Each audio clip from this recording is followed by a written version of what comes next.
you guys last week what I was doing with the Mistborn screenplay? No, I told the little class, didn't I? I didn't tell you guys. So I'm writing the Mistborn screenplay right now. Oh, yes.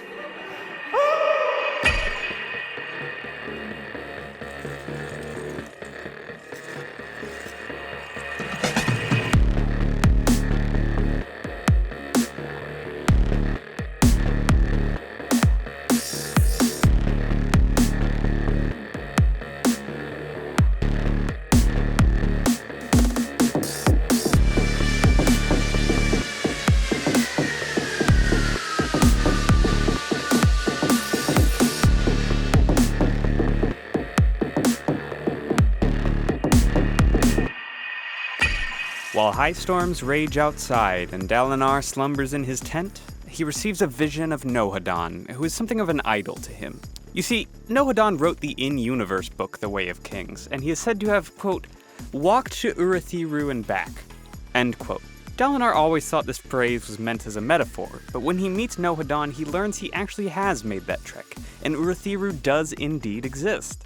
This opens up a whole new world of possibility for our blue-clad friend, who proceeds to be one of the first to set foot in Urithiru in millennia. Now that we know the mythical city of the Knights Radiant is far more than mythical, we should take a look at its history, its functions, its potential bonds, and what its deal really is. Urithiru was built at an unknown time many millennia before our current generation of Radiants. It is unclear where the tower came from, why it was built in that location, and who was involved in its creation. However, one can deduce through textual evidence and clues on the map that either honor, cultivation, or both had a hand in its design and construction. It's right next to the valley where the Night Watcher resides, linking it to cultivation.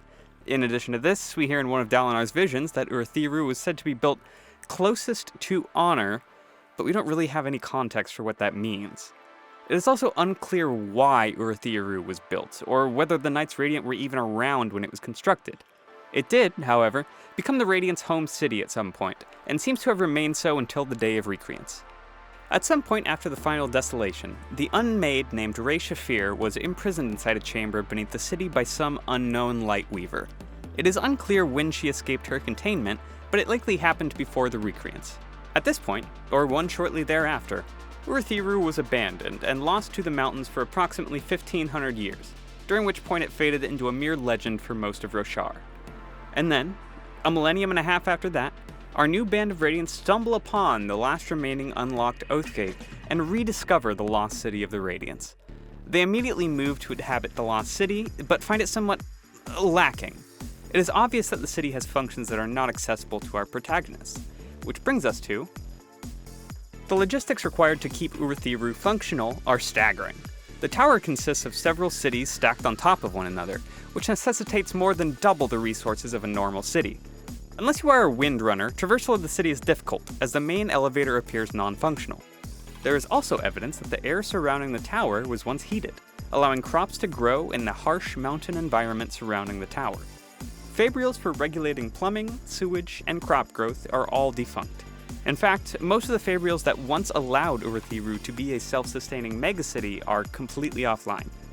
What evidence they can gather points to Urithiru once functioning in concert with some sort of spren for past generations of Radiants.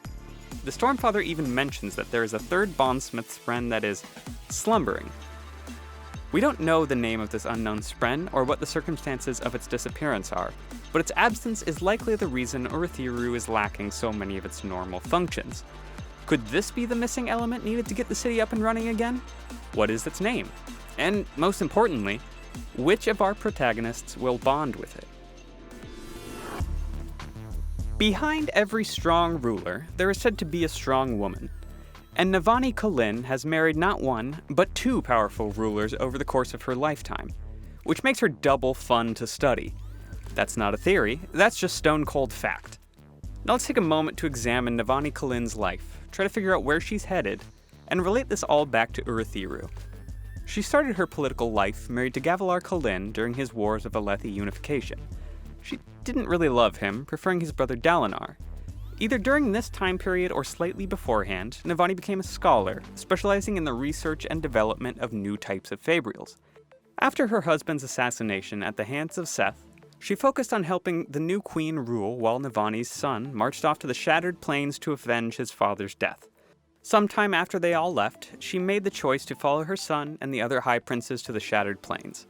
After moving there, she proceeded to court Dalinar.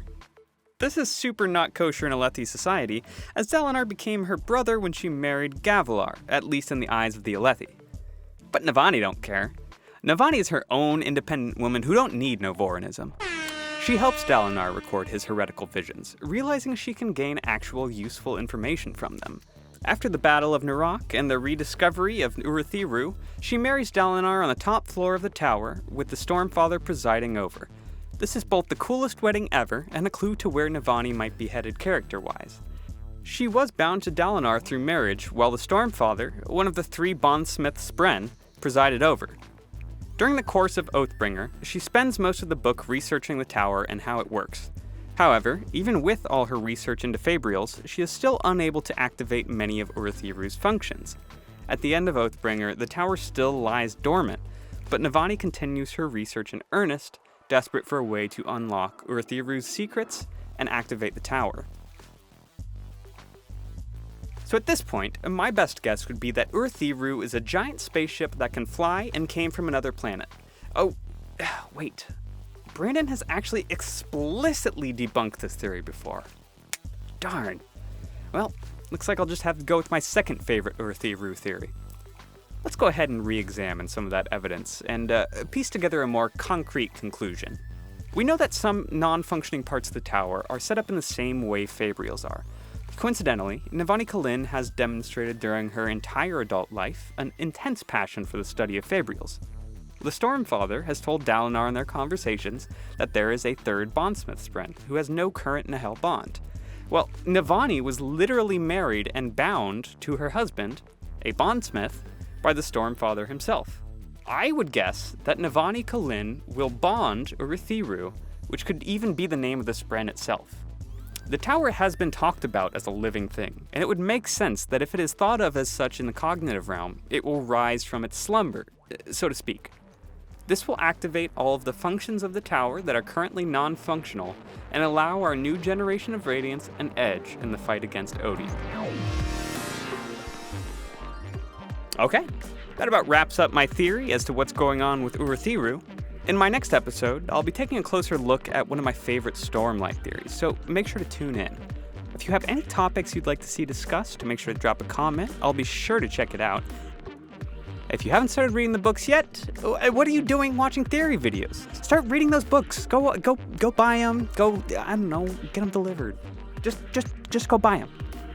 Storms, I've had fun explaining this all to you, and hopefully you've had even half that fun watching the video. I'd kindly remind you to like, subscribe, and follow me on Twitter for some quality creme posting as well as general updates. Have a fantastic day, folks.